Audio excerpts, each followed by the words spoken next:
welcome to Armchair Readings, a supernatural story for you. My name's Gav. It is. Gav Cross. And I like reading ghost stories.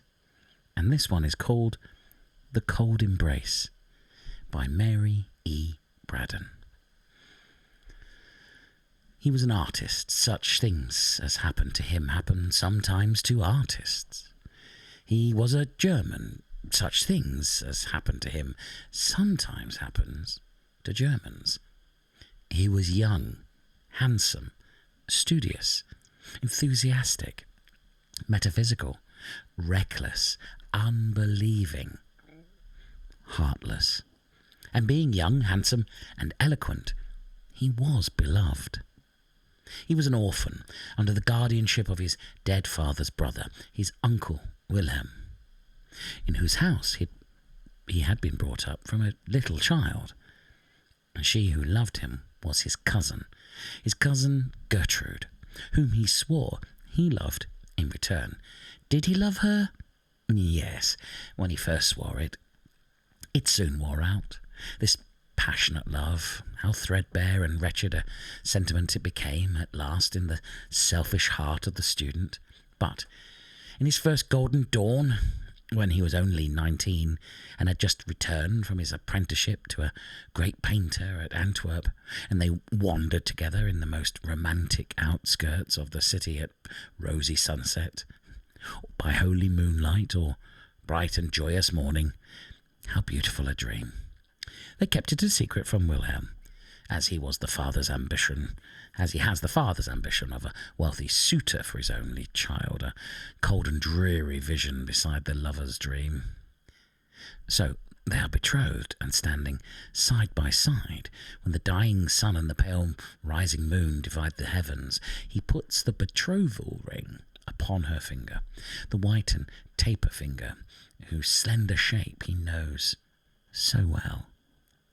This ring is a peculiar one, a massive golden serpent, its tail in its mouth, the symbol of eternity. It had been his mother's, and he would know it amongst 1,000. If he were to become blind tomorrow, he could select it from amongst 1,000 by touch alone. He places it on her finger, and they swear to be true to each other forever and ever, through trouble and danger, sorrow and change, in wealth or poverty. Her father must needs be won to consent to their union by and by, for they were now betrothed, and death alone could part them. But the young student, the scoffer at revelation, yet the enthusiastic adorer of the mystical, asks, "Can death part us? I would return to you from the grave, Gertrude. My soul would come back to be near my love, and you, if you died before me, the cold earth would not hold you from me. If you loved me, you would return, and again these fair arms would be clasped round my neck, as they are now." But she told him, with a holier light in her deep blue eyes that had ever shone in his, she told him that the dead who die at peace with God are happy in heaven, and cannot return to the troubled earth, and that it is only the suicide, the lost wretch on whom sorrowful angels shut the door of paradise, whose unholy spirit haunts the footsteps of the living. The first year of the betrothal is past, and she is alone, for he has gone to Italy on a commission for some rich man to copy Raphael's, Titian's, Guido's in a gallery at Florence. He has gone to win fame, perhaps, but it is not the less bitter. He is gone. Of course, her father misses his young nephew, who has been a son to him, and he thinks his daughter's sadness no more than a cousin should feel for a cousin's absence. In the meantime, the weeks and months pass. The lover writes, often at first, then seldom, at last, not at all. How many excuses she invents for him, how many times she goes to the distant little post office to which he is to address his letters, how many times she hopes only to be disappointed, how many times she despairs only to hope again. But real despair comes at last, and will not be put off any more. The rich suitor appears on the scene, and her father is determined. She is to marry at once. The wedding day is fixed, the 15th of June. The date seems burnt into her brain. The date, written in fire, dances forever before her eyes. The date, shrieked by the Furies, sounds continually in her ears. But there is time yet. It is the middle of May. There is time for a letter to reach him at Florence. There is time for him to come to Brunswick, to take her away and marry her, in spite of her father, in spite of the whole world.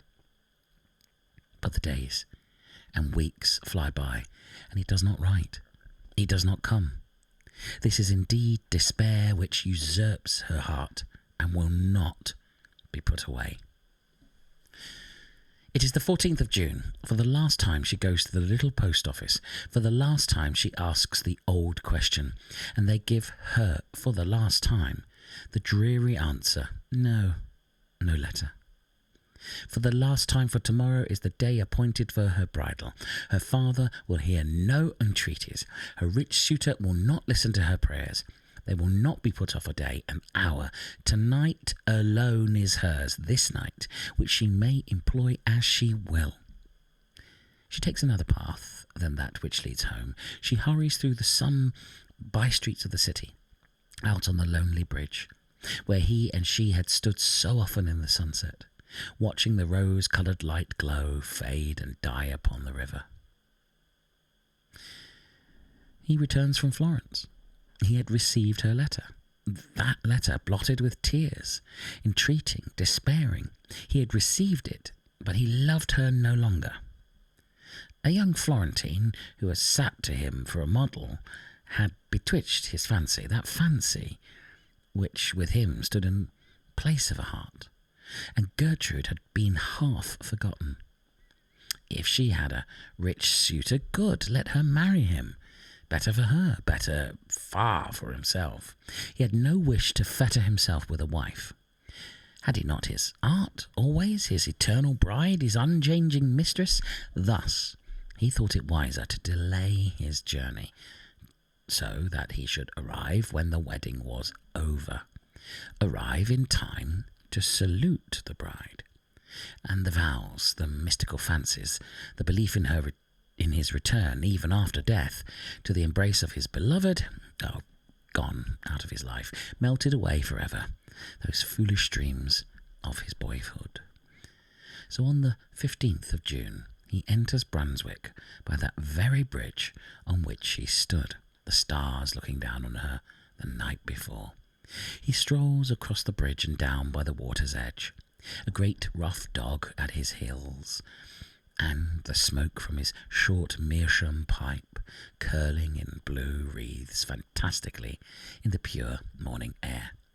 He has his sketchbook under his arm, and attracted now and then by some object that catches his artist's eye, stops to draw. A few weeds and pebbles on the river's brink, a crag on the opposite shore, a group of pollard willows in the distance. When he has done, he admires his drawing, shuts his sketchbook, empties the ashes from his pipe, refills from his tobacco pouch, sings the refrain of a gay drinking song, calls to his dog, smokes again, and walks on. Suddenly, he opens his sketchbook again. This time, that which attracts him is a group of figures. But what is it? It is not a funeral, for there are no mourners. It is not a funeral, but a corpse, lying on a rough bier, covered with an old sail carried between two bearers. It is not a funeral, for the bearers are fishermen in their everyday garb. About 100 yards from him, they rest their burden on a bank. One stands at the head of the bier, the other throws himself down at the foot of it. And thus they form a perfect group. He walks back 2 or 3 paces, selects his point of sight, and begins to sketch a hurried outline. He has finished it before they move. He hears their voices, though he cannot hear their words, and wonders what they can be talking of. Presently, he walks on and joins them. "You have a corpse there, my friends?" he says. "Yes, a corpse washed ashore an hour ago." "Drowned?" "Yes, drowned. A young girl. Very handsome." "Suicides are always handsome," says the painter. And then he stands for a little while, idly smoking and meditating, looking at the sharp outline of the corpse and the stiff folds of the rough canvas covering. Life is such a golden holiday for him, young, ambitious, clever, that it seems as though sorrow and death could have no part in his destiny. At last, he says that, as this poor suicide is so handsome, he should like to make a sketch of her. He gives the fishermen some money, and they offer to remove the sailcloth that covers her features. No, he will do it himself. He lifts the rough, coarse, wet canvas from her face. What face? That face that shone on the dreams of his foolish boyhood, the face which once was the light of his uncle's home, his cousin, Gertrude, his betrothed.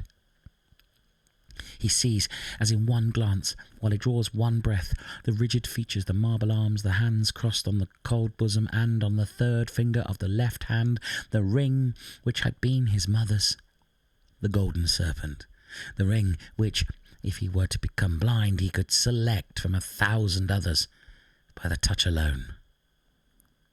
But he is a genius and a metaphysician. Grief, true grief, is not for such as he. His first thought is flight. Flight anywhere, out of that accursed city, anywhere, far from the brink of that hideous river, anywhere away from the remorse, anywhere to forget. He is miles on the road that leads away from Brunswick before he knows that he has walked a step. It is only when his dog lies down panting at his feet that he feels how exhausted he is himself and sits down upon a bank to rest, how the landscape spins round and round before his dazzled eyes while his morning sketch of the two fishermen and of the canvas-covered bier glares redly at him out of the twilight.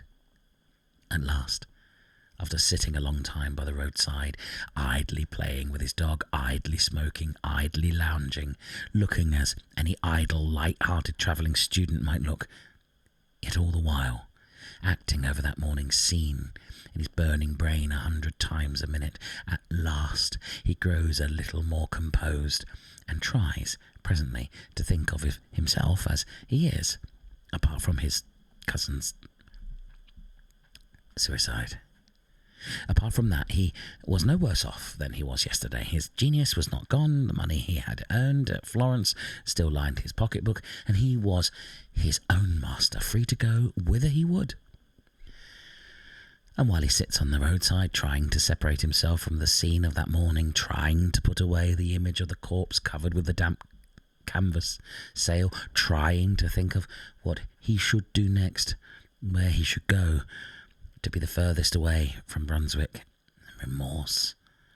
The old diligence comes rumbling and jingling along. He remembers it.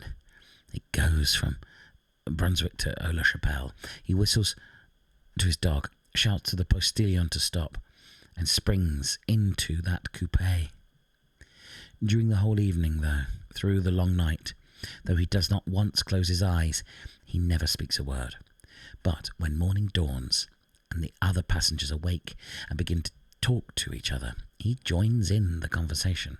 He tells them that he is an artist, that he is going to Cologne and to Antwerp to copy Rubens's and the great picture by Quentin Matsys in the museum. He remembered afterwards that he talked and laughed boisterously, and that when he was talking and laughing loudest, a passenger, older and graver than the rest, opened the window near him and told him to put his head out.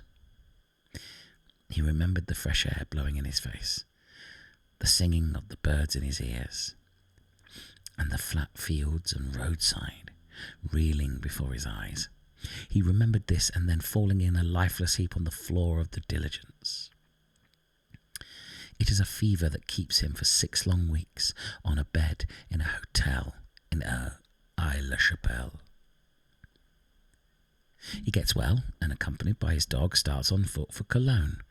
By this time he is his former self once again. Again the blue smoke from his short meerschaum curls upwards in the morning air. Again he sings some old university drinking song. Again stops here and there, meditating and sketching.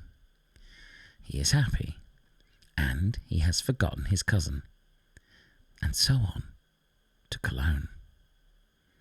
It is by the great cathedral he is standing, with his dog at his side. It is night. The bells have just chimed the hour, and the clocks were striking 11.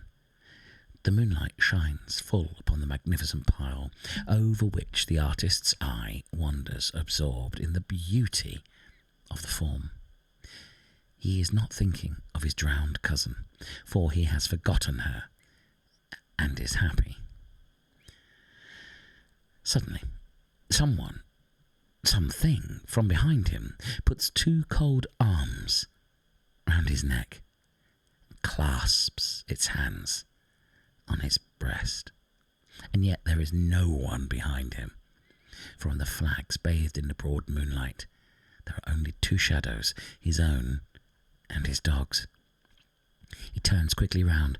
There is no one, nothing to be seen in the broad square but himself and his dog, and though he feels, he cannot see the cold arms clasped round his neck. It is not ghostly, this embrace, for it is palpable to the touch. It cannot be real, for it is invisible. He tries to throw off the cold caresses. He clasps the hands in his own to tear them asunder and to cast them off his neck. He can feel the long, delicate fingers cold and wet beneath his touch. And on the 3rd finger of the left hand he can feel the ring, which was his mother's, the golden serpent, the ring which he has always said he would know among 1,000 by touch alone. He knows it now. His dead cousin's cold arms around his neck. His dead cousin's wet hands are clasped upon his breast. He asks himself if he is mad. Up, up, Leo, he shouts. Up, Bob, up, boy. And the Newfoundland leaps to his shoulders. The dog's paws are on the dead hands, and the animal utters a terrific howl and springs away from his master. The student stands in the moonlight, the dead arms around his neck, and the dog at little distance, moaning piteously. Presently a watchman, alarmed by the howling of the dog, comes into the square to see what is wrong. In a breath, the cold arms are gone. He takes the watchman home to the hotel with him and gives him money. In his gratitude, he could have given that man half his little fortune.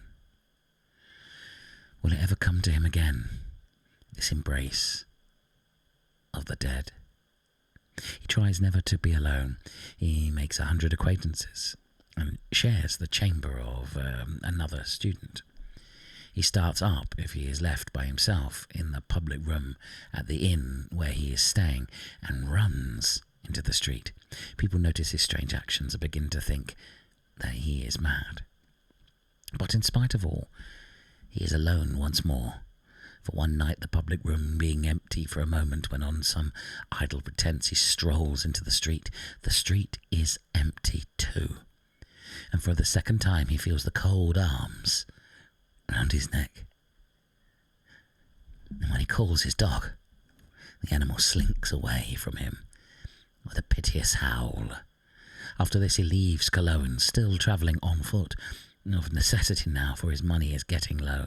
He joins travelling hawkers, he walks side by side with labourers, he talks to every foot passenger he falls in with, and tries from morning till night to get company on the road. At night he sleeps by the fire in the kitchen of the inn at which he stops. But do what he will, he is often alone, and it is now a common thing for him to feel the cold arms around his neck. Many months have passed since his cousin's death.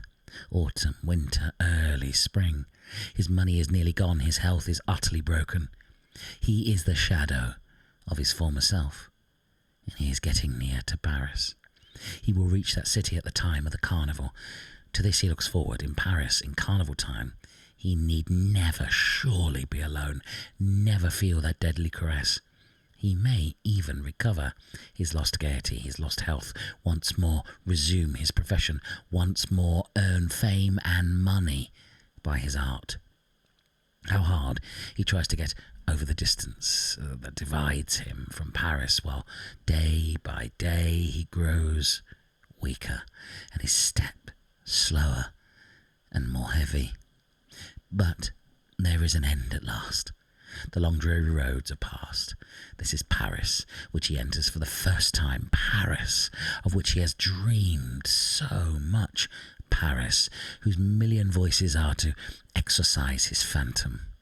To him tonight Paris seems one of the vast chaos of lights, music and confusion, lights which dance before his eyes and will not be still, music that rings in his ears and deafens him, confusion which makes his head whirl round and round. But in spite of it all, he finds the opera house, where there is a masked ball. He has enough money left to buy a ticket of admission and to hire a domino to throw over his shabby dress. It seems only a moment after his entering the gates of Paris that he is in the very midst of all the wild gaiety of the opera house ball. No more darkness, no more loneliness, but a mad crowd, shouting and dancing, and a lovely dame douce hanging on his arm. The boisterous gaiety. He feels surely is his old light-heartedness come back. He hears the people round him talking of the outrageous conduct of some drunken student, and it is to him they point when they say this to him, who has not moistened his lips since yesterday at noon, for even now he will not drink, though his lips are parched and his throat burning. He cannot drink. His voice is thick and hoarse, and his utterance indistinct.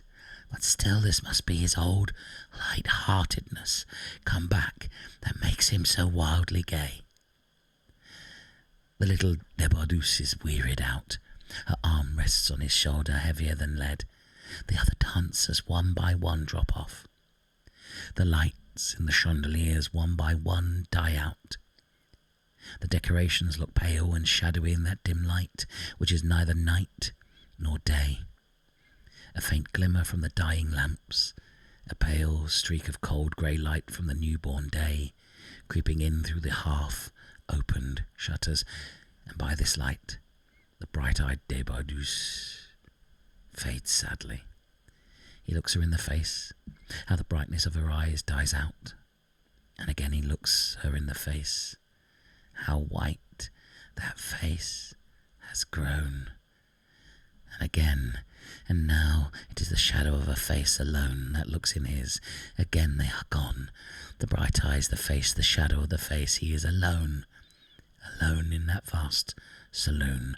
Alone. And in the terrible silence he hears the echoes of his own footsteps in that dismal dance which has no music. No music but the beating of his breast. For the cold arms are round his neck. They whirl him round. They will not be flung off or cast away. He can no more escape from their icy grasp than he can escape from death.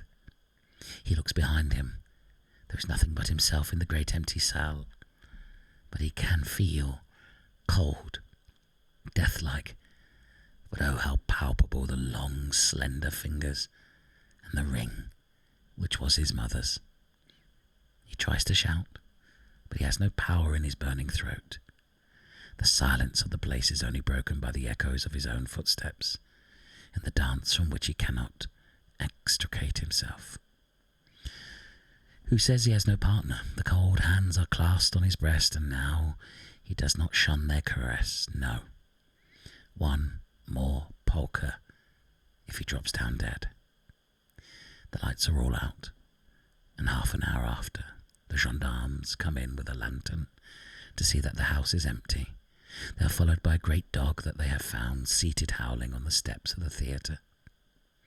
Near the principal entrance, they stumble over the body of a student who has died from want of food, exhaustion, and the breaking of a blood vessel. The Cold Embrace by Mary E. Braddon.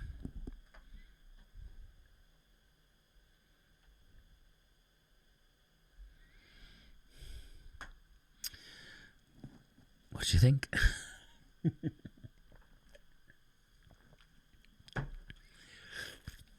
thought it was rather nasty. I liked it. And also an author I'd never heard of. And yet, yeah, I thought it was creepy. And yet, incredibly famous in their time. People are horrible, yes. But, you know. I liked its rhythm. I liked its structure.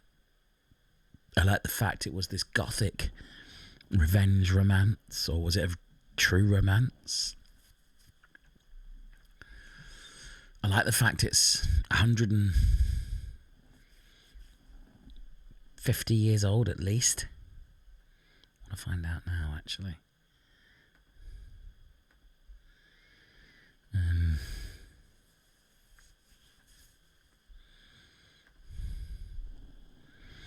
When was it written?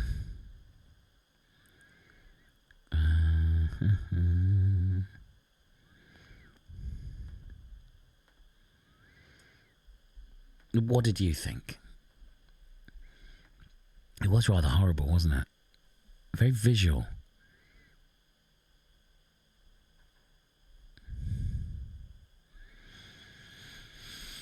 Mary Elizabeth Braddon. Let's look it up. Mary E. Braddon, The Cold Embrace. When was it written?